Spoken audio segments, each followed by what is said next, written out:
আপনার কি ভারত বিরোধী নাকি ভারতের আচরণ বিরোধী, বিষয়টি কি আসলে? ওই যে সম্প্রতি বিষয়ে তাদের আচরণ দেখছেন। আমরা হচ্ছে ভারত বিরোধী নয়, আমরা ভারতের আধিপত্যের বিরোধী। আপনি যদি দেখেন ভারত সবসময় একটি হচ্ছে সবসময় গেম খেলে আসছে, সেটা হচ্ছে ধর্মীয় একটি ট্রাম্প কার্ড। কিন্তু আপনাকে জিনিস বুঝতে হবে, ভারতের চারপাশের যে দেশগুলো রয়েছে, নেপাল রয়েছে, ভুটান রয়েছে, বাংলাদেশ রয়েছে, পাকিস্তান রয়েছে, এবং একমাত্র ভারত মনে হয় দেশ যার প্রতিবেশী কোনো দেশের সাথে ভালো সম্পর্ক নেই।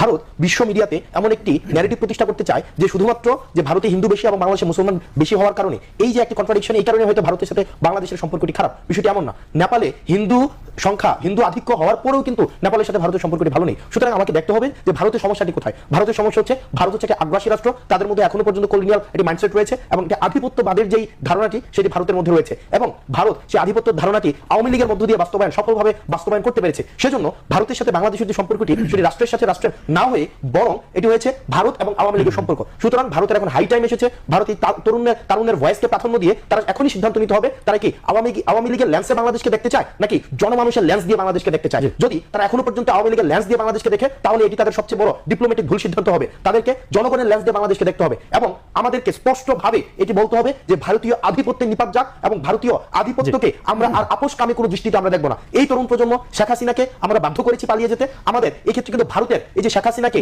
এই একটা দানব হয়ে ওঠার পিছনে ভারতের কিন্তু ভূমিকা রয়েছে। সুতরাং ভারতের যে আধিপত্যবাদী যেই একটা আচরণ রয়েছে সেই আচরণ কিন্তু তরুণ প্রজন্ম ভুলে যায়নি। সুতরাং ভারতকে খুব দ্রুততম সময়ে তার যে এক ধরনের বাংলাদেশের যে পলিসিটি, এই পলিসিটি রিভাইজ করতে হবে। না হয় আমাদের সর্বশেষ যে বিষয়টি, ভারতের যে গণমানুষ রয়েছে, ভারতের মানুষের সাথে কিন্তু আমাদের কোনো ধরনের যে আমাদের যে কোনো ধরনের খারাপ সম্পর্ক রয়েছে বিষয়টি এমন না। কালচারালি, সেখানে সোশ্যালি, আর্থিকভাবে আমরা অনেক কিছুতে রিসিপ্রোকাল একটি সম্পর্ক, তাদের সাথে আমাদের হৃদ্যতাপূর্ণ সম্পর্ক রয়েছে। কিন্তু ভারত সরকারকে তাদের দ্রুততম সময়ে যদি তারা কোনো সিদ্ধান্ত না পৌঁছে, আমরা এই ভারতীয় আধিপত্যের বিরুদ্ধে আমাদের এই সংগ্রামকে অব্যাহত থাকবে। ধন্যবাদ জনাব রাকিব ইসলাম রাকিব, হাসান আব্দুল এবং মঞ্জুর ইসলাম।